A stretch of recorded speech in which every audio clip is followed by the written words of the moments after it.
आप सब मेरे मसीह भाई बहनों को एक बार फिर से जय मसीह की। परमेश्वर के अनुग्रह दया और कृपा से प्रभु ने हम सबको मिलने का मौका दिया, जीवित रखा, इसके लिए प्रभु का धन्यवाद करेंगे। आज सुबह के सुंदर समय, आज तारीख है 22/6/2025 और हम सुबह का वचन पढ़ेंगे। मैं सिर्फ बेसिक बाइबल पढ़ता हूँ मेरे भाइयों और बहनों, और जो मुझे फॉलो करेगा लगभग 365 दिन में पूरी की पूरी बाइबल कंप्लीट कर लेगा। आज हम पढ़ेंगे प्रेरितों के काम, उसका 6 अध्याय। उन दिनों में जब चेलों की संख्या बहुत बढ़ने लगी, तब यूनानी भाषा बोलने वाले इब्रानी भाषा बोलने वालों पर कुड़कुड़ाने लगे कि प्रतिदिन की सेवकाई में हमारी विधवाओं की सुधि नहीं ली जाती। तब उन 12 ने चेलों की मंडली को अपने पास बुलाकर कहा, यह ठीक नहीं कि हम परमेश्वर का वचन छोड़कर खिलाने पिलाने की सेवा में रहें।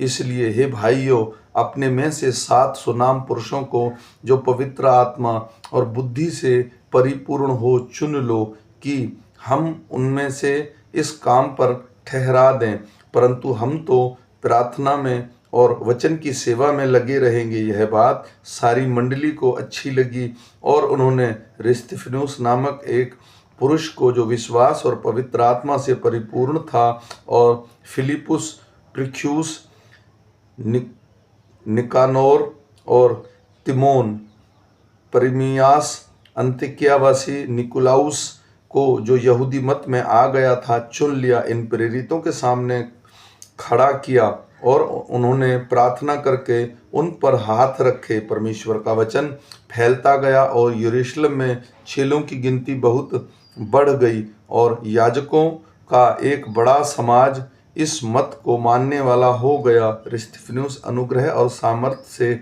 परिपूर्ण होकर लोगों में बड़े बड़े अद्भुत काम और चिन्ह दिखाया करता था। तब उस आराधनालय में से, जो लिरिबितिनों की कहलाती है, उसे कुरेनी और सिकंदरिया और कलेसिया और एशिया के लोगों में से कई एक उठकर रिस्तिफनुस से वाद विवाद करने लगे, परंतु उस ज्ञान और उस आत्मा का जिससे वह बातें करता था, वे सामना न कर सके।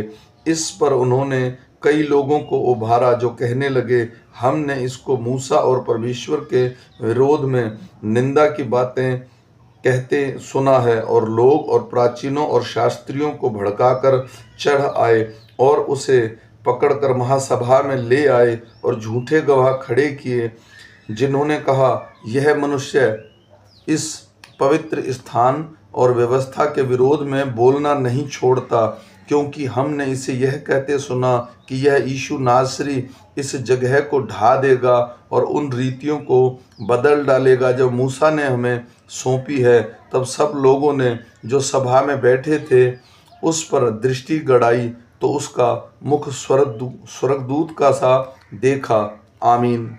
मेरे भाई और बहनों, ये छोटा सा वचन है। हम फिर मिलेंगे शाम के वचन के साथ।